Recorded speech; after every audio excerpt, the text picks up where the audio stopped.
அனைவருக்கும் வணக்கம். எனக்கு பிடித்த உவமை விதைப்பவர் உவமை ஆகும். இதை பற்றி ஒரு சில வார்த்தைகள் உங்களோடு பேச விரும்புகிறேன். விதைப்பவர் ஒருவர் விதைக்க சென்றார். அதில் சில விதைகள் வழியோரத்திலும்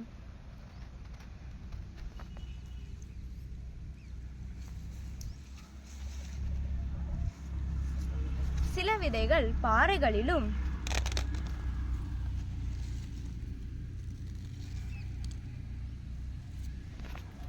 சில விதைகள் முட்புதர்களிலும்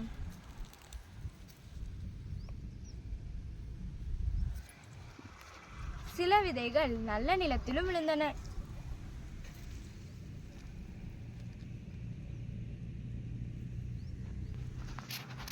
இதில் வழியோரத்தில் விழப்பட்ட விதைகளை பறவைகள் கொத்தி தின்றதால் அவை சிதைவடைந்துவிட்டன.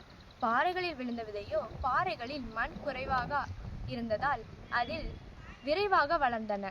ஆனால் சூரியன் எழ அதன் வெப்பம் தாங்க முடியாமல் அவை கருகி போயின.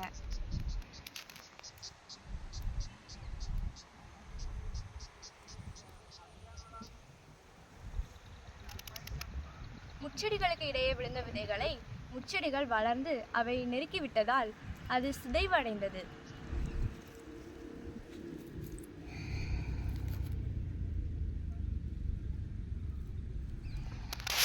நல்ல நிலத்தில் விழுந்த விதைகளோ அவற்றுள் சில 100 மடங்காகவும் சில 60 மடங்காகவும் சில 30 மடங்காகவும் பயனளித்தது.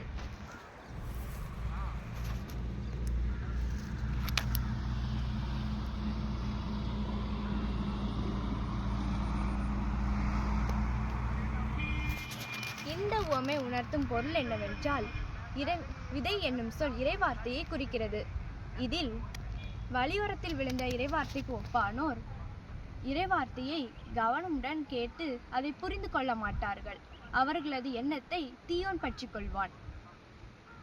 பாறைகளில் விழுந்த விதைக்கு ஒப்பானோர் அவர்கள் இறைவார்த்தையை மகிழ்ச்சியோடு ஏற்றுக்கொள்வார்கள். ஆனால் அவர்கள் வேறற்றவர்கள். எனவே இவை சிறிது காலமே நிலைத்திருக்கும். முச்செடிகளுக்கு இடையே விழுந்த விதைகளுக்கு ஒப்பானோர் இறைவார்த்தையை கேட்டும் உலக கவலைகளாலும் செல்வ மாயையாலும் இறைவார்த்தையை மறந்து விடுவர். நல்ல நிலத்தில் விழுந்த விதைக்கு ஒப்பானோர் இறைவார்த்தையை கவனமுடன் கேட்டு புரிந்து கொள்வார்கள்.